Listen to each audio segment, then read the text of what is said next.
前两天我做的夜光收纳盒，全网已经有将近300万人围观了。今天我就教一下大家怎么做夜光奶油胶，先点赞收藏一下。喜欢做手工的宝贝，你们可以在家里 DIY 试一试。首先准备一个塑料杯，一个裱花袋，像套垃圾袋一样把这个裱花袋套在杯子上，然后拿出一支白色奶油胶，完事挤2坨白色粑粑在裱花袋里。接下来拿一瓶奶油胶稀释剂，把它挤到奶油胶里面，目的就是让奶油胶变成稀粑粑。完事拿出你的雪糕棒，如果没有的话，你现场吃根雪糕就有了。先开始它就是这种坨状的，有点搅不开，你就用雪糕棒使劲霍霍，感觉稀释剂不够可以再继续加。然后拿出一瓶夜光粉，直接往里边撒。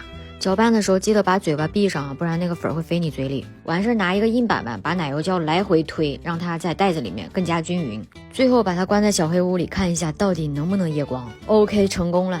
给它装个奶油嘴，没有的话你就剪个小口就行。上次咱们整的是涂鸦，这次就拿一个奶油胶流下来的感觉。注意啊，我这里放了5倍速，其实挤的时候是很慢的。等你做的时候你就知道奶油胶这碗饭有多难吃了。